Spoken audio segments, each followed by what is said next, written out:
Isso eu resumiria, inclusivamente, um pouco o tema sobre esta dicotomia das áreas entre aquilo que chamamos de holismo e o reducionismo alopático, e em concreto entre a naturopatia e a alopatia. Eu diria, do ponto de vista da alopatia, ela tem 3 áreas de eficácia absoluta. E, graças a Deus que temos a alopatia, graças a Deus que tivemos essa dinâmica para conseguirmos construir uma área da medicina verdadeiramente fabulosa. Mas ela, efetivamente, serve para o que serve e é excepcional naquilo que é, não servindo para aquilo que não serve. As 3 áreas de eficácia da alopatia são basicamente, e nas palavras do próprio Andrew Well, traumatismos, cirurgia, doenças infecciosas. Eu diria, numa palavra só, urgências.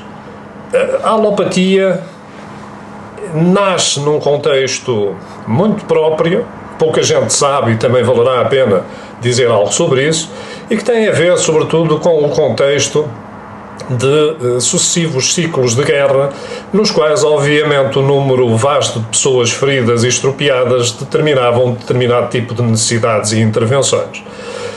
Ela tem uma gênese um bocadinho distinta nos Estados Unidos e na Europa, mas isso justifica o termos chegado ao ponto a que chegamos de alguma confusão do ponto de vista da sua própria intervenção. Na verdade, ela foi sobreposta a toda a área, a todo o resto da área da medicina, nomeadamente holística, através de imposição legal, nomeadamente nos Estados Unidos, com a colaboração de 2 das famílias mais poderosas de então e hoje ainda, os Carnegie e os Rockefeller, que, através de doações de milhões e milhões a fundo perdido, conseguiram que o próprio Estado Federal norte-americano impusesse a alopatia como única medicina.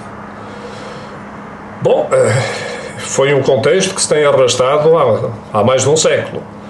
E isto teve a ver com os interesses dessas próprias famílias nessa imposição desta área da medicina e que basicamente tinha subjacente esta ideia. Essas próprias famílias eram as que dominavam os laboratórios farmacêuticos e, portanto, a produção dos medicamentos. Sendo que a medicina dita alopática, ou o reducionismo alopático, era exatamente quem promovia o tratamento da doença através desses mesmos medicamentos.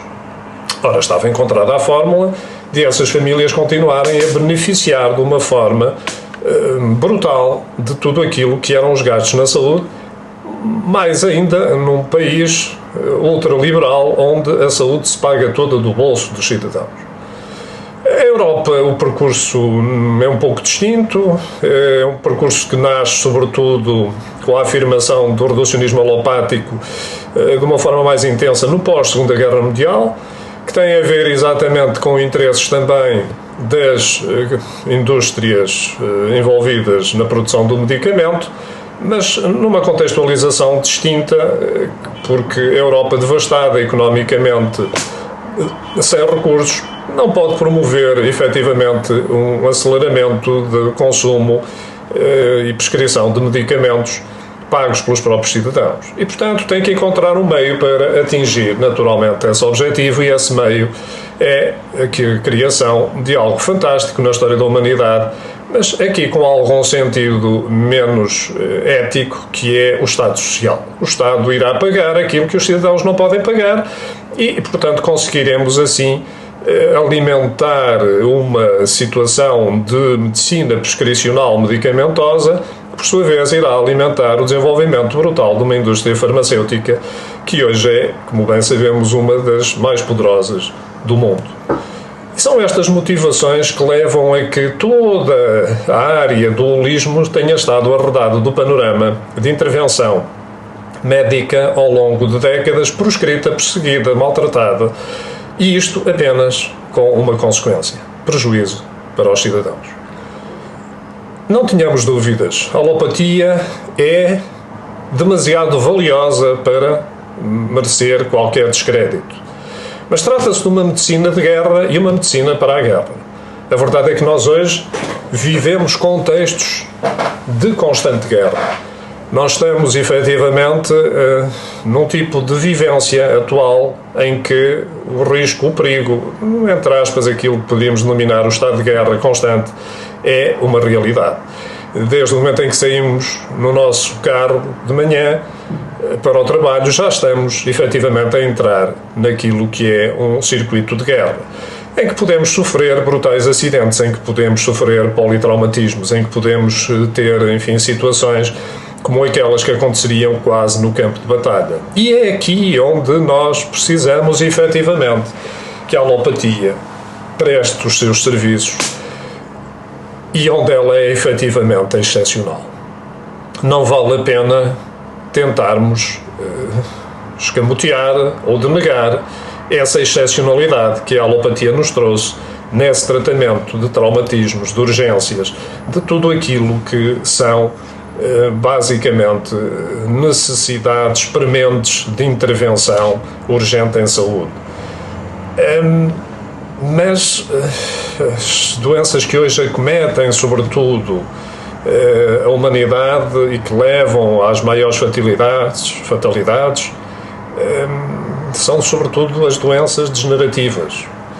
Ora, a medicina alopática pode tratar e resolver uma pneumonia, fazer um bypass arterial, voltar a ligar ossos quebrados, religar nervos, transplantar órgãos, colocar prótese, reanimar casos traumáticos. Isto é, um gigantesco universo de intervenções. Mas há uma coisa que os meus cidadãos, os meus concidadãos, precisam saber, é que não podem contar com ela para curar as doenças degenerativas que assolam o nosso tempo e que são a principal causa de morte em todo o mundo. A alopatia é muito boa a gerir essas doenças degenerativas, através de fármacos, disfarçando os seus sintomas, mas sobretudo permitindo a sua progressão, porque verdadeiramente não as entende e não sabe como curá-las. E essa é uma das liberdades que eu gostaria de dar aos meus concidadãos. A liberdade de terem o conhecimento de que, sim, é possível chegar à cura dessas ditas doenças degenerativas. E faço a afirmação assente não, mais uma vez, em bonitas teorias, mas em conhecimento prático aplicado. E é essa partilha que eu pretendo fazer convosco neste canal de vídeo. Isto é, se sofre de hipertensão, de diabetes, de fibromialgia, de artrite ou artrite reumatoide, de esclerose múltipla, de cancro, de obesidade, ou até de uma simples azia ou uma hipertensão, eu diria que está a perder o seu tempo à espera de que o reducionismo alopático consiga resolver esta questão. Mas aqui também temos que nos situar no âmbito próprio. Nós temos que dar oportunidades a todas as pessoas. E as pessoas são profundamente diferentes. Alguns não se querem curar. Outros querem apenas gerir os seus sintomas porque são muito preguiçosos para fazer o que quer que seja com vista à cura. É para estes dois que a medicina alopática tem as respostas possíveis. Mas eu estou aqui um pouco para responder a uma terceira categoria, que são aqueles que têm efetiva intenção de se curar e que têm vontade para o fazer.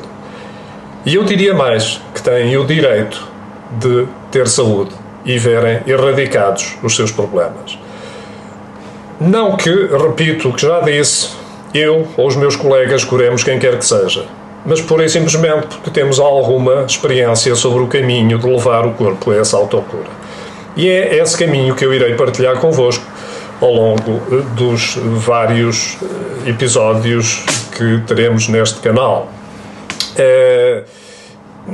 Portanto, é uma questão que as pessoas têm logo à partida que fazer a sua escolha. Se pretendem direcionar-se para a cura, se estão fartos de estar doentes, saberão que há uma possibilidade para isso. Se não desejam curar-se, desejam, enfim, ir gerindo, continuarem a fazer, nomeadamente, um tipo de vida que vai danificando o corpo e o vai destruindo, obviamente terão que ir para a gestão da doença e será o domínio da medicina alopática. O que sabemos é uma coisa, e é uma coisa extremamente preocupante. as patologias degenerativas começam a ser verdadeiramente epidémicas. O Alzheimer aumenta, o autismo aumenta, a artrite aumenta, a diabetes tipo 2 aumenta, a obesidade aumenta, o cancro aumenta, as doenças autoimunes aumentam, as alergias aumentam, os problemas asmáticos aumentam e eu não vejo que as pessoas se perguntem porquê. E vejo que a generalidade dos médicos alopatas vive angustiado porque, sendo excepcionais profissionais com vocação para a ajuda do outro, se sentem impotentes para resolver estes problemas. Sim, que, volto a repetir, ajudam a ir gerindo estas situações até que, obviamente, algo de menos bom aconteça. Mas a verdade é que eles não são treinados de forma a curar estas doenças. Na verdade, eles diagnosticam as doenças, mas muitas vezes, na maior parte dos casos, não sabem a causa delas, não as entendem. Basta consultar os manuais de formação em medicina alopática ou, porventura, as próprias sociedades que, na própria internet, disponibilizam a sua informação sobre doenças degenerativas e verão que repetidamente aparece lá uma palavra que é a expressão enigmática de causa desconhecida. E a pergunta é simples: como é que alguém consegue resolver um problema cuja causa desconhece? A verdade é que a alopatia limita-se a tratar de omitir os sintomas. E a pergunta que se colocaria seria: mas então por que não se remete para aquilo que efetivamente ela é excepcional? Para as cirurgias, para os traumatismos, para as infecções, e não cria falsas expectativas. Basicamente pelo que vos disse antes, porque obviamente temos que servir todos aqueles que buscam ajuda e muitos dos que buscam ajuda efetivamente não querem curar-se. Não estão, muitos deles, dispostos a fazer nada por isso, a não ser tomar algumas pastilhas. E aqui, obviamente, a naturopatia não vai poder ajudá-los de forma definitiva. As perguntas óbvias a fazer neste momento são: e a naturopatia cura as doenças degenerativas? E se respondemos positivamente, como é que as cura? Bom, aquilo que eu há pouco no início deste vídeo vou referir: nós, enquanto naturopatas, não curamos nada, mas sim, o naturopata conhece o caminho do corpo para este curar as doenças degenerativas. E é exatamente esse caminho que eu já percorri com muitos milhares de pacientes que tentarei deixar-vos aqui algumas pistas que, alicerçados naquilo que é a experiência clínica, vos possam ajudar no vosso dia-a-dia a melhorar. Eu dir-vos-ia até: é tão fácil o corpo proteger-se e curar-se de doenças se tiver os meios próprios. E é uma coisa que me assusta profundamente, como é que, por exemplo, as nossas mulheres continuam neste calvário diário na direção do precipício, por exemplo, do cancro da mama, quando seria tão fácil dizer, em termos simplesmente preventivos, que do ponto de vista científico, enfim, esta palavra que muitas vezes é esgrimida de uma forma imprópria para qualificar uns e desqualificar outros, dizia eu, podemos dizer, alicerçados naquilo que é a ciência melhor atual, que a simples toma, por exemplo, de 200 microgramas desse mineral chamado selênio por dia podia reduzir em 85% o risco de a mulher vir a padecer de cancro da mama. Bom, mas os estudos dizem-nos coisas complementares muito interessantes: é que esse mesmo selênio pode reduzir o cancro do esófago em 71%, o cancro da próstata em 69%, o cancro coloretal em 64% e o cancro do pulmão em 48%. E tudo isto está disponível aos investigadores, enfim, hoje de fácil acesso na internet. Porquê é que não está? Porquê é que não é dada essa informação aos cidadãos em geral? Seria tão importante e tão simples e barato fazermos prevenção. Por que não explicar a tantos homens e mulheres que sofrem de hipertensão, que de uma forma geral a sua hipertensão se deve a uma carência crónica apenas de 2 minerais? Uma coisa tão simples como esta, que poderia levar efetivamente a que, sobretudo até mais os homens, devido aos efeitos secundários tremendos dos antihipertensores, pudessem ter efetivamente a sua condição resolvida resolvida na sua causa e não propriamente apenas mitigados os sintomas e transformada uma situação de hipertensão numa tensão normal sem resolver a causa do problema. Pois bem, envolvidos nesta matéria estão apenas 2 minerais e seria muito simples, com a reposição desses 2 minerais, nós corrigirmos esta doença, nem podemos chamar assim este problema de saúde. Porque não se dá essa informação às populações? Não sei, estou aqui exatamente para a dar. Presumo também que muita gente a não possa dar, sobretudo todos aqueles que não fizeram formação no âmbito da chamada nutrição clínica naturopática. Porque quem não sabe, não pode efetivamente recomendar. E quem recomenda sem saber, obviamente está a cometer o pior dos erros, que é falar do que não sabe, logo errar, logo à partida. Pois bem, é de todos estes temas que vos podem ajudar no vosso cotidiano, temas que vos podem dar caminhos para resolver os problemas que vos têm, enfim, porventura preocupado e cansado até ao longo dos anos, que eu estou aqui. Conto convosco para me poderem dizer se têm ou não têm algum interesse nesta minha intervenção de aprendizagem do caminho para a autocura, e se assim for, subscrevam o canal, coloquem, enfim, o vosso gosto nos vídeos, pois só dessa forma eu poderei avaliar se o meu esforço tem algum interesse para vós. E já agora visitem também o meu site www.drmarcos.net, onde encontram toda uma série de informações totalmente gratuitas disponíveis. Nada mais por hoje. Fiquem bem, cuidem da vossa saúde, sejam saudáveis e muito felizes. Até à próxima.